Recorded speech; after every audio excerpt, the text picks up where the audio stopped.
Todo nuestro conocimiento comienza con los sentidos. A continuación, procede a la comprensión y termina con la razón. No hay nada más alto que la razón. Immanuel Kant.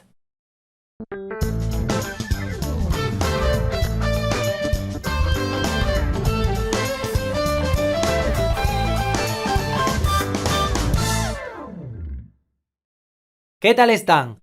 Bueno, pues tras recorrer en la sesión anterior la biografía personal e intelectual de Immanuel Kant y el contexto histórico, cultural y filosófico en el que se marca la vida de este autor, hoy entramos de lleno en la filosofía de Kant. Pónganse cómodos y concéntrense. La crítica de la razón pura requiere máxima atención. La sesión de hoy se dedicará a esta obra, la más importante de Kant, donde trata de analizar qué tipo de conocimientos son ciertos y fiables. La clase de hoy analiza las tres facultades del sujeto que intervienen en el conocimiento: la sensibilidad, el entendimiento y la razón. Profesor, podemos adelantar que las propuestas de Kant sobre el conocimiento pueden ser calificadas como revolucionarias, ¿verdad?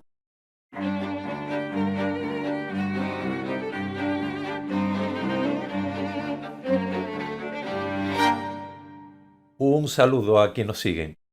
Sí, el propio Kant, en el prólogo de la segunda edición de la Crítica de la Razón Pura, utiliza una analogía muy acertada para explicar qué novedad introduce en su manera de entender el conocimiento. La analogía es la célebre imagen del giro copernicano.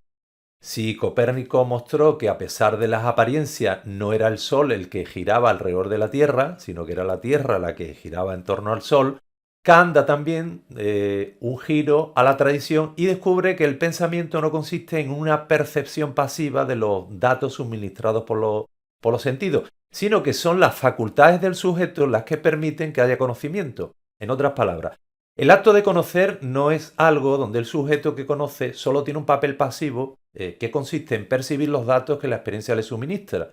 Para Kant, es el sujeto quien crea el conocimiento mediante la intervención de sus propias facultades. En este giro podemos ver cómo Kant ejemplifica el ideal ilustrado de un ser humano autónomo y responsable en sus acciones cognitivas. Kant sitúa al hombre en el centro de la reflexión, tanto en el conocimiento como en la ética, como en la religión. Bien, estas tres dimensiones humanas, conocimiento, ética y religión, corresponden a las tres preguntas esenciales que se formuló. ¿Qué puedo saber? ¿Qué debo hacer? ¿Qué me cabe esperar? Preguntas que pueden resumirse en una sola. ¿Qué es el hombre? Bueno, por otro lado, antes de entrar de lleno en la respuesta de Kant a la pregunta ¿qué puedo conocer?, habría que adelantar que, como ya avanzamos en el vídeo anterior, la filosofía kantiana se desarrolla en la encrucijada marcada por la polémica entre las dos tradiciones filosóficas modernas, el racionalismo y el empirismo. Para Kant, ambas corrientes se equivocan al convertir en condición suficiente del conocimiento aquello que cada una defiende. Mientras el racionalismo afirma que la fuente de conocimiento es la razón, restando importancia a la experiencia, el empirismo alega que es la experiencia sensorial la auténtica fuente de conocimiento y subestima el papel de la razón. Kant media en esta disputa y proclama que para explicar el conocimiento lo dado por los sentidos es necesario, pero no es suficiente. Si queremos explicar adecuadamente el conocimiento, es imprescindible entender que en el acto de conocer, para que las percepciones sensibles adquieran sentido, el sujeto ha de intervenir a través del entendimiento. Bien, pues veamos cómo aborda Kant la pregunta ¿qué puedo saber? Bien, la respuesta la desglosará en la Crítica de la Razón Pura, su obra principal. Kant se propone en la Crítica de la Razón Pura averiguar qué tipo de conocimientos son ciertos y fiables. Esta obra está dividida en dos grandes secciones: la doctrina trascendental de los elementos y la doctrina trascendental del método. A su vez, la doctrina trascendental de los elementos se divide en dos partes: la estética trascendental y la lógica trascendental. Y esta última parte está subdividida en analítica trascendental y dialéctica trascendental. Todo esto va precedido de una importante introducción. En la estética trascendental, Kant analiza la primera facultad que interviene en el proceso de conocimiento, la sensibilidad. En la analítica trascendental trata de las condiciones a priori que hacen posible pensar un objeto. Parte de la dialéctica trascendental estudia la razón para comprender su funcionamiento y estructura. Así pues, el esquema que voy a seguir se divide en tres partes: la sensibilidad, el entendimiento y la razón, las tres facultades de la razón. Pero antes de abordar este esquema es preciso analizar los diversos tipos de juicios o proposiciones que pueden realizarse. ¿Por qué es necesario analizar los diversos tipos de juicios o proposiciones que pueden realizarse? Buena pregunta. Sí, sería conveniente aclararlo. Kant se pregunta cómo es posible el conocimiento cierto. No se pregunta si existe, porque está convencido de que solo la ciencia proporciona conocimiento cierto. Y ejemplos de ciencia por antonomasia son la matemática y la física newtoniana. Bien, pues Kant analiza los diversos tipos de juicios o proposiciones que pueden realizarse en la ciencia para contar con una referencia que le permita definir qué caracteriza el conocimiento cierto, es decir, qué estructura interna tiene el conocimiento cierto. Bueno, primero clasifica y describe los distintos tipos de proposiciones que hay y a continuación indica a qué tipo de juicios pertenecen las proposiciones físicas y matemáticas, es decir, las proposiciones que enmarcan conocimiento cierto. De esta manera, contará con un criterio para decidir qué es conocimiento cierto y qué no lo es. Me parece muy bien. Ahora lo veo más claro. El problema central kantiano es averiguar si todo aquello a lo que llamamos conocimiento es verdaderamente conocimiento fiable. Como la ciencia consiste en un sistema de proposiciones, el criterio que va a permitir determinar qué conocimiento es fiable lo hallará Kant analizando cuál es la estructura de las proposiciones matemáticas y físicas. De este modo, se podrá determinar si la metafísica, que se ocupa de aspectos tan importantes para el ser humano como el alma, Dios o el mundo, pues si la metafísica supera o no esta prueba. Vaya, me pica la curiosidad. ¿Qué es lo que sucede? ¿Puede considerarse a la metafísica una ciencia? Tomando este criterio, se verá obligado a afirmar que la metafísica no supera esta prueba. Es decir, no cumple las características propias de una ciencia. Es decir, no ofrece el mismo grado de certeza que la matemática o la física. Bueno, pues veamos cómo llegó a esta conclusión tomando como referencia la clasificación de los juicios que realizó David Hume. Juicios analíticos y sintéticos. Un juicio es analítico cuando el predicado está incluido en el sujeto. En consecuencia, basta con analizar el sujeto y el predicado de la proposición y comprobar que el predicado está incluido en el sujeto. Por ejemplo, en el juicio un soltero no es una persona casada, lo que se nos dice en el predicado ya está incluido en el sujeto. Estos juicios no aportan información alguna, no amplían nuestro conocimiento. Quien sabe qué significa un soltero sabe también que se trata de una persona que no está casada. Un juicio es sintético cuando el predicado no está incluido en el sujeto, es decir, el predicado aporta información nueva. En el juicio, el lápiz es blanco. El predicado ser blanco no va implícito en el concepto de lápiz, sino que este predicado añade una información que no estaba contenida en el sujeto lápiz. Nos aclara que el lápiz es blanco. El lápiz al que nos referimos podría ser de otro color y seguiría siendo un lápiz. Bien, pues esto es un juicio sintético. Un juicio sintético es un juicio que amplía tu conocimiento, pues te proporciona una información que no tenías previamente. Una información que no podrías deducir a partir del sujeto lápiz únicamente. Juicio a priori y a posteriori. Juicios a priori son aquellos que permiten determinar su validez sin recurrir a la experiencia. Por ejemplo, el triángulo tiene tres ángulos. Bueno, pues el triángulo tiene tres ángulos, no requiere acudir a la experiencia para comprobar su verdad, porque su verdad no se fundamenta en la experiencia. Quien sabe lo que es un triángulo, sabe que tiene tres ángulos. Sabe que un triángulo tiene tres ángulos. Los juicios a priori son universales y necesarios. Es decir, no admiten excepción. En el ejemplo, el triángulo tiene tres ángulos, no cabe la posibilidad de dar con un triángulo que no tenga tres ángulos. Los juicios a posteriores son juicios que para verificarse requieren de la experiencia. Por ejemplo, en primavera, con el deshielo sube el caudal de los ríos. Para determinar si esta afirmación es cierta, es necesario recurrir a la experiencia, pues el contenido al que se refiere el juicio se fundamenta en la experiencia. Los juicios a posteriori no son universales y necesarios, pues admiten la excepción. En el ejemplo que acabamos de proponer, en primavera con el deshielo sube el caudal de los ríos, no se puede descartar la posibilidad de que por causa ahora imprevisible no se dé la circunstancia que se menciona. Kant, en este sentido, está de acuerdo con Hume en que la experiencia de lo que ha sucedido hasta ahora no implica que vaya a suceder siempre de la misma manera, de forma inexorable. Kant está de acuerdo con Hume en que la experiencia de lo que ha sucedido hasta ahora no implica que vaya a suceder siempre de manera inexorable. ¿Eso qué quiere decir?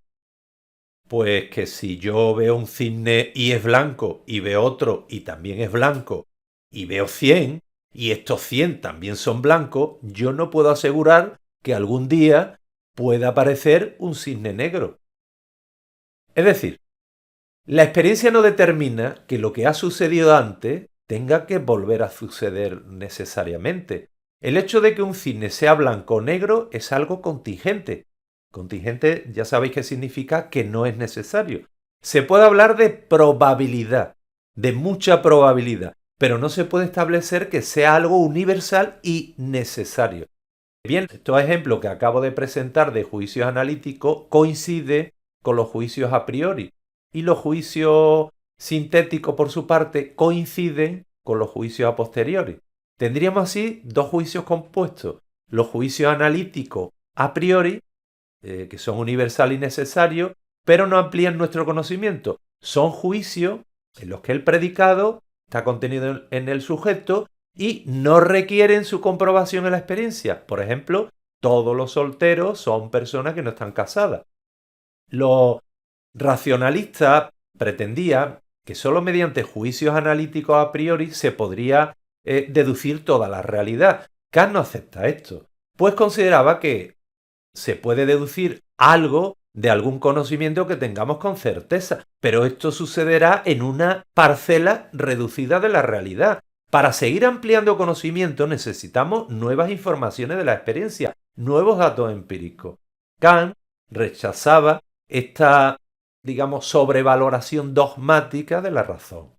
Bueno, y los juicios sintéticos a posteriori amplían nuestro conocimiento, pero no es posible fundamentar ninguna seguridad, pues su certeza es provisional, mientras no aparezcan casos que demuestren lo contrario de lo que se expresa en el juicio. Son juicios en los que el predicado no está contenido en el sujeto y se pueden comprobar en la experiencia. En el caso del juicio, las golondrinas regresan de África en primavera. A este tipo de juicios pretendían reducir el conocimiento científico los empiristas. Kant rechazaría esta posición, pues las proposiciones de este tipo pueden ofrecer mucha información, pero no con la certeza y exactitud que, según él, habría que dar a la ciencia. Kant veía que los racionalistas, en cierto modo, tenían razón, pero veía que los empiristas también. Bueno, ¿cómo es esto posible? Porque en principio parece contradictorio. Esta es su brillante aportación frente a Hume. Kant establece que además de los juicios analíticos a priori y los juicios sintéticos a posteriori, debe de existir un tercer tipo de juicio, una nueva combinación que constituye la posibilidad del conocimiento científico. Los juicios sintéticos a priori son juicios que son sintéticos y a la vez a priori. En este tipo de juicio la validez se determina sin recurrir a la experiencia, pero sin embargo se añade un conocimiento nuevo sobre la realidad. Un juicio de este tipo sería, por ejemplo, la recta es la distancia más corta entre dos puntos. No se trata de un juicio analítico, Pues el predicado, la distancia más corta entre dos puntos, no está incluido en el sujeto la recta, sino que es un juicio sintético, pues amplía nuestro conocimiento.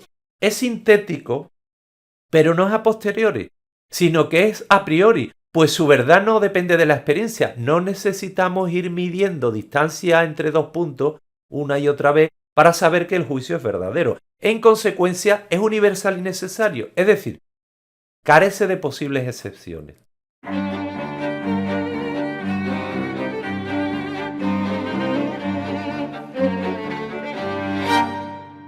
Kant analiza la sensibilidad en la parte de la crítica de la razón pura denominada estética trascendental. Estética aquí no tiene nada que ver con la teoría de lo bello, sino que se deriva de la palabra griega aistesis, que significa sensación o percepción. Kant intenta responder a la pregunta en la estética trascendental, intenta responder a cómo son posibles los juicios sintéticos a priori en matemática, y halla que el espacio y el tiempo son las condiciones que posibilitan que los humanos podamos intuir las cosas. Imaginemos un objeto cualquiera, un bolígrafo. Supongamos que el tiempo que dura este bolígrafo sea igual a 0. ¿Podríamos percibir este o cualquier otro objeto si no durase nada? Evidentemente no, porque si no dura tiempo alguno, no hay forma para percibirlo, no hay tiempo para percibirlo. No podemos percibir algo que no tiene duración. Es decir, cualquier objeto que percibamos a través de la experiencia sensible ha de estar necesariamente inmerso en un tiempo dado. Así pues, la duración es una característica necesaria y universal para que los fenómenos físicos se hagan presentes a la sensibilidad. Imaginemos ahora que estas gafas ocupan una extensión igual a 0. ¿Podríamos percibirlas? Las gafas han de ocupar un espacio. Si los objetos no tuvieran extensión, no podríamos percibirlos. Si estas gafas no ocupasen un lugar, no habría forma de percibirlas. Así pues, la extensión es una característica necesaria y universal de todos los fenómenos físicos que se hacen presentes en la sensibilidad. Sin embargo, los fenómenos psíquicos, por ejemplo una alucinación, tienen duración, pero no extensión. Así, una alucinación puede prolongarse más o menos tiempo, pero resulta absurdo decir que tienen tantos o cuantos centímetros. Cabe pues concluir que la duración y la extensión son condiciones necesarias y universales para que los objetos se den en la experiencia humana. La duración siempre se da en los fenómenos físicos y psíquicos, y la extensión tan solo es una condición necesaria en el caso de los fenómenos físicos. Bueno, según Kant, el espacio no pertenece a la experiencia, sino que es una condición necesaria para poder observar un objeto. Kant a esta percepción la llama intuición. Y lo mismo sucede con el tiempo. No tendría sentido hablar de cambio o sucesión sin presuponer el tiempo. No entenderíamos que un trozo de hierro calentado y que cambia de forma y color siga siendo el mismo trozo de hierro. Espacio y tiempo son condiciones a priori de nuestra facultad de tener impresiones sensibles, o en otras palabras, el espacio y el tiempo son formas a priori de la sensibilidad. Espacio y tiempo, por tanto, son condiciones necesarias para que podamos registrar datos en la realidad.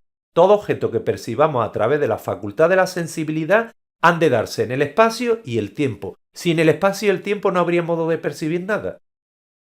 Bueno, la estética trascendental es decisiva porque establece la estructura de la forma pura o formas a priori de la sensibilidad. Ya hemos dicho que la sensibilidad es una de las facultades que intervienen en el conocimiento junto al entendimiento y la razón. Pero la estética trascendental es también decisiva porque establece una distinción entre fenómeno, noumeno o cosa en sí. Esta distinción es tan compleja y determinante que todavía hoy se debate el significado preciso de estos dos términos. Incluso Kant le llega a dar diversos tratamientos y enfoques. Incluso él parece vacilar en su concepción. Si tocamos una mesa y sentimos el tacto y observamos y la vemos como una pieza compacta, sin embargo, hoy se sabe que lo que conforma cualquier objeto es sobre todo vacío. El vacío ocupa muchísimo más espacio que la masa de electrones. No me digas que mi cuerpo no es más que un diminuto pegotín de masa con un enjambre de electrones dando vueltas alrededor. Prácticamente un montón de espacio vacío. La materia parece continua, pero no lo es. Nuestro cuerpo está hecho de átomos. Estos átomos están separados entre sí, aunque químicamente estén enlazados y algunos electrones orbiten ambos núcleos. La mayor parte de la masa del átomo está concentrada en el núcleo, con un diámetro unas 10.000 veces menor que el del átomo. Este es el panorama. Un montón de partículas moviéndose y vibrando en un inmenso vacío que lo llena todo. De esta forma, si calculas el porcentaje del volumen de la masa atómica que contiene en tu cuerpo, te darás cuenta de que estás prácticamente vacío. El conocimiento es un producto subjetivo, una elaboración del sujeto a partir de ciertas facultades. Resulta totalmente imposible, por lo tanto, conocer las cosas en sí mismas. Solo podemos conocer el fenómeno, es decir, aquello que nos llega es lo que Kant llama fenómeno.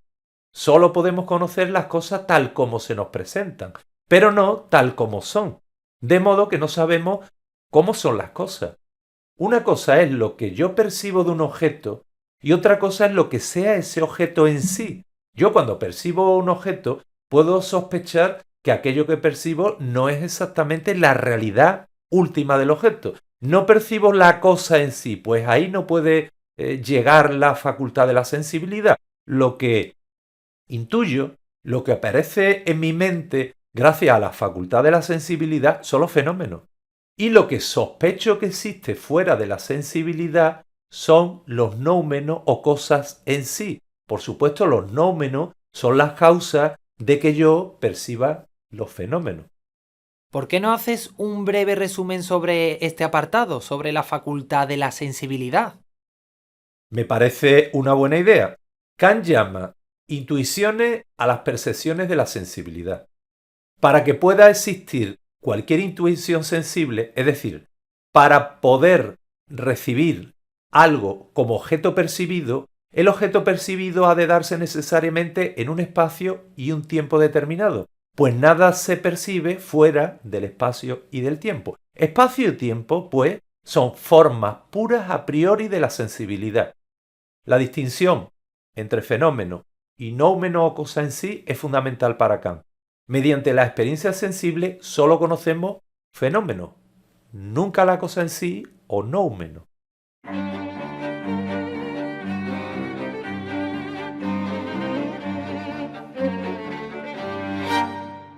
Hemos visto que en la estética trascendental se intenta aclarar cuáles son las condiciones que permiten que la experiencia sea intuida. Pero para que haya conocimiento hace falta un paso más. Hace falta la comprensión, es decir, hace falta hacer juicios sobre lo que hemos intuido. Para eso precisamos de nuestro entendimiento, que por medio de conceptos puros a priori, independientes de la experiencia, ordena la realidad conceptualmente. ¿Quieres decir que sin la participación de la sensibilidad no habría nada sobre lo que pensar? ¿Y sin la facultad del entendimiento no podríamos pensar nada sobre el objeto que nos es dado a través de la facultad de la sensibilidad? Efectivamente, según Kant, así como hay conceptos que extraemos de la experiencia, como el concepto sol, el concepto agua, también hay conceptos que no extraemos de la experiencia, conceptos puros, como por ejemplo unidad, realidad, causa, efecto, sustancia. Todo esto nos recuerda a las ideas innatas de Descartes. Sin estos conceptos no podríamos pensar nada. No podríamos decir, por ejemplo, que el sol es la causa de que se haya calentado el agua. Para eso precisamos el concepto de causa y sin embargo este concepto no lo extraemos de la experiencia como, por ejemplo, si extraemos los conceptos que antes dijimos, sol y el concepto de agua. No tenemos una impresión de causa. Causa es un concepto puro, a priori, independientemente de la experiencia, que nos permite formar nuestra experiencia a diferencia de los conceptos tales como sol y agua, que son conceptos derivados de la experiencia, es decir, conceptos a posteriori. Gardner, en su novela El mundo de Sofía, presenta el siguiente ejemplo. Prestemos atención a la pantalla. Imagínate un gato tumbado en la habitación. Imagínate que una pelota entra en la habitación. ¿Qué haría el gato en este caso? Hombre, a ver, yo se lo he visto muchas veces. Claramente el gato saldrá detrás de la pelota. De acuerdo. Imagínate que tú estás sentada en una habitación y de pronto una pelota aparece rodando. ¿Irías tú corriendo detrás de la pelota? A ver, yo primero giraría la cabeza para ver de dónde viene la pelota. Sí, porque eres una persona y buscarás indefectiblemente la causa de cualquier suceso. La ley causal forma parte de tu propia constitución. Así pues, la causa, que para Hume era una idea formada por la experiencia, para Kant es un concepto puro anterior a la experiencia que permite ir formando una experiencia. Por lo tanto, los empiristas se equivocaban al decir que el conocimiento solo es un producto de la experiencia, porque no habría experiencia posible sin los conceptos puros del entendimiento. Por otro lado, los racionalistas también se excedían al tratar de conocer solamente por medio de conceptos, objetos de los cuales no podemos tener experiencia. Por eso Kant dice que los pensamientos sin contenido son vacíos y las impresiones sin concepto son ciegas. Para él, tan necesario es la facultad de la sensibilidad como la facultad del entendimiento. Bueno, ¿y cómo actúa el entendimiento? ¿Cuál es la actividad propia del entendimiento? Se puede decir que una actividad propia del entendimiento es la síntesis. Vayamos por partes. Los datos que nos proporciona la sensibilidad nos llegan dispersos, es decir, sin ningún tipo de conexión entre ellos. Sin embargo, nuestra experiencia de las cosas no es una experiencia de cosas dispersas e inconexas. No es una experiencia de cosas dispersas e inconexas porque hay algo que las reúne. La facultad de la sensibilidad no es la que se ocupa de que los objetos de la experiencia nos lleguen vinculados entre sí. La facultad que organiza estos datos que se nos hacen presentes gracias a la sensibilidad es la facultad del entendimiento.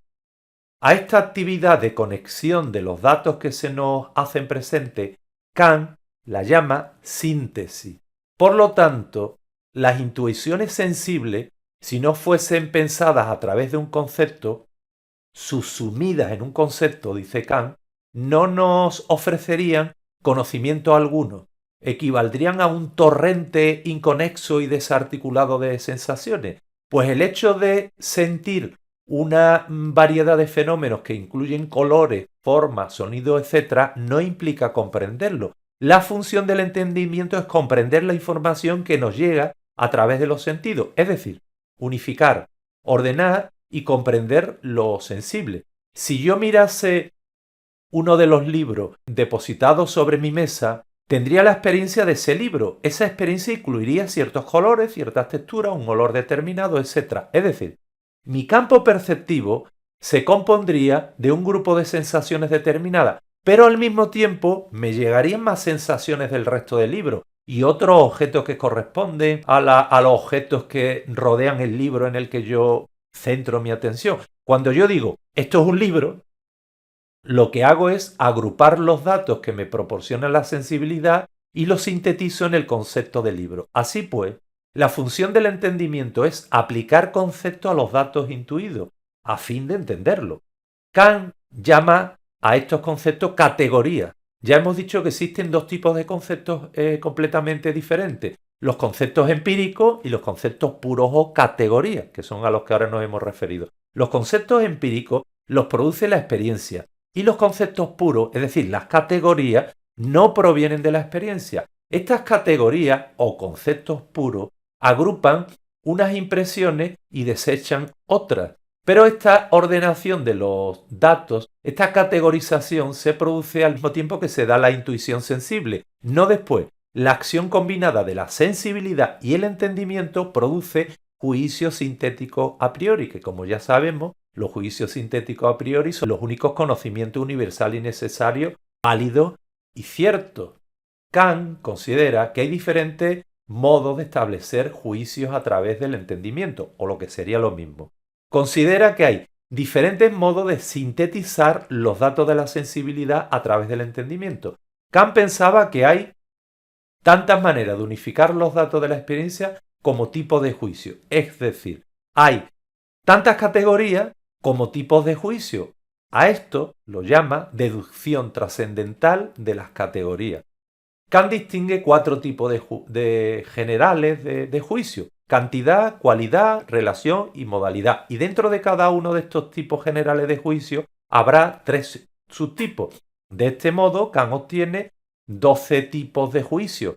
De cada tipo de juicio deriva una categoría. 12 categorías, pues. Insisten que la lista es completa. Hoy día esta clasificación cerrada se critica. No vamos a diferenciarlo a todos y cada uno de los juicios y categorías. Sería suficiente pues citar algunos ejemplos. En la tabla que aparece en la pantalla, bueno, vemos las 12 categorías. Vemos cómo hay 4 tipos de categorías generales y dentro de cada una de estas categorías generales 3 subtipos.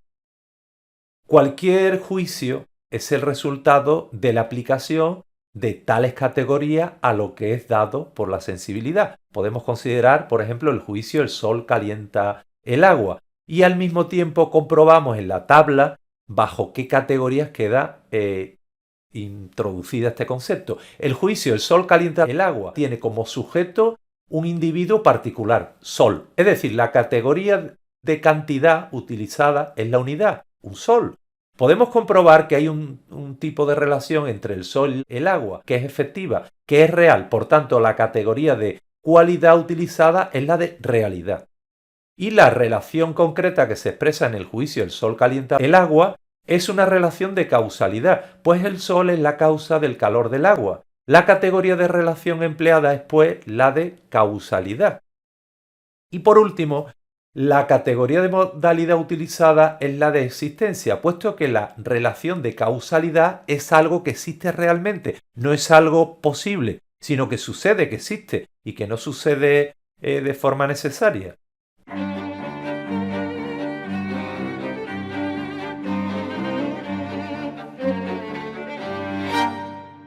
Bueno, en la dialéctica trascendental se aborda la conclusión sobre si la metafísica es o no un conocimiento cierto y fiable.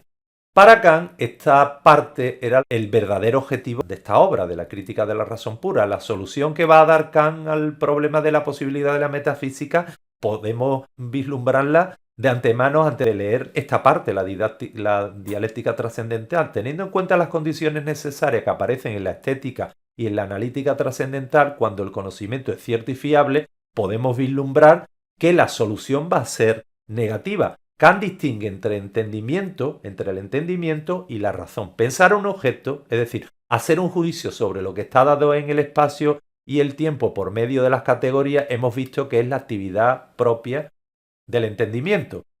Los juicios pueden entrar en un razonamiento, formar parte del razonamiento como premisa, y a partir de estas premisas podemos sacar conclusiones. Esta es la actividad de la razón. Pero la razón, en su afán por buscar conclusiones, busca encontrar juicios cada vez más generales que abarquen y expliquen un mayor número de fenómenos. Por ejemplo, de las premisas "los vivientes son mortales" y "todos los animales son vivientes", concluimos que todos los animales son mortales.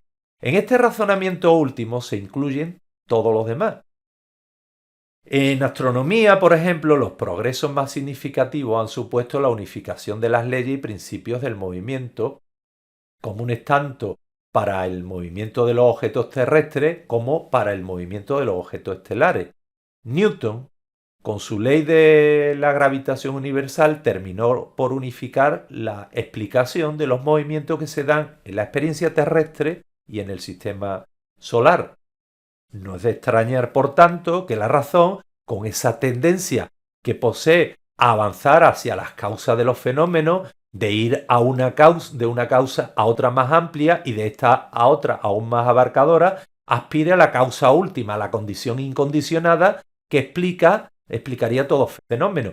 Esto hace que la razón sobrepase la experiencia. lo cual lleva a lo que Kant llama la ilusión trascendental, pero ya dijimos que el conocimiento solo puede existir cuando parte de la experiencia sensible, y la razón tiene la tendencia natural de sobrepasar el límite de la experiencia, pero la razón, cuando se adentra en el campo de la metafísica, se llena de preguntas que la sobrepasan y que no puede evitar, por otro lado.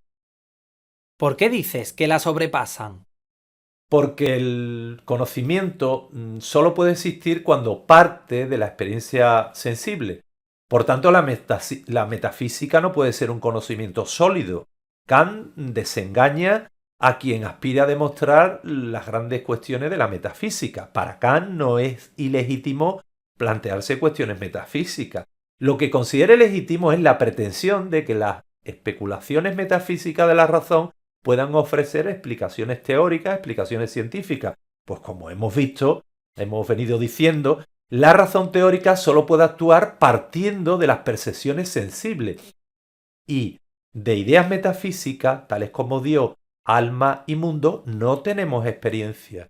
Alma, mundo y Dios son pues puros entes pensados, pero nunca conocidos. De ahí que Kant llame a la metafísica tradicional ciencia de las ilusiones. Por tanto, la metafísica es imposible como ciencia, según Kant. Ahora bien, la dialéctica trascendental no es una crítica, digamos, negativa a la metafísica tradicional. Ni Kant despacha de un plumazo el problema de la metafísica. Defiende también la metafísica como inclinación natural del hombre, y esta nunca se podrá erradicar del espíritu humano porque mientras existan hombres habrá metafísica. Las ramas de la metafísica dedicadas al conocimiento del alma, el mundo y Dios son respectivamente la psicología, la cosmología natural y la teología trascendental. Kant ataca a cada una de estas ramas de la metafísica y va a intentar descubrir la variedad de argumentaciones falaces y raciocinio sofístico pues que se hacen en la metafísica tradicional.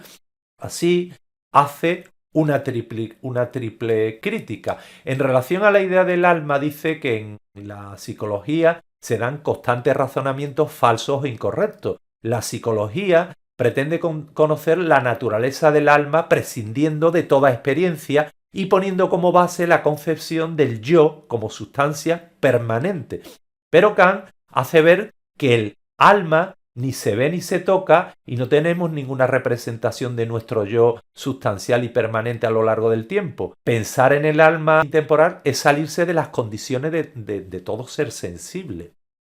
Kant encuentra constantes contradicciones en la idea de mundo que figura en la parte de la metafísica que se ocupa del mundo universo, es decir, en la cosmología. La razón puede mostrar al mundo como finito o como infinito, lo cual es contradictorio. Por otro lado, la razón puede demostrar que los objetos pueden dividirse infinitamente o puede demostrar que están compuestos de partes simples, lo cual es también contradictorio. Y la razón puede demostrar que hay un ser necesario o que tal ser no existe. Por tanto, no hay razones para aceptar una u otra alternativa. En relación a la idea de Dios, Kant critica que todas las pruebas tradicionales que se han elaborado en la teología trascendental sobre la existencia de Dios, considera que todas estas pruebas son falaces. En esta crítica a la metafísica, Kant no niega la libertad, la inmortalidad del alma y la existencia de Dios. Lo que muestra es que no se puede aplicar al mundo de los fenómenos. Además, si la razón teórica no puede demostrar la existencia de Dios, tampoco puede mostrar su inexistencia. Si bien Kant pretende demostrar que no es posible un conocimiento científico de estas ideas, no queda aquí cerrado el asunto de las ideas de la razón, pues como veremos en el siguiente vídeo, aunque no formen parte del conocimiento científico, Kant llegará a estas ideas por otro camino. ¿Por dónde? Pues por el camino de la razón práctica, es decir, por el camino de la moral. Bien, pues llegado a este punto, terminamos la clase de hoy y me despido de ustedes hasta la próxima sesión que la dedicaremos a la moral, a la razón práctica.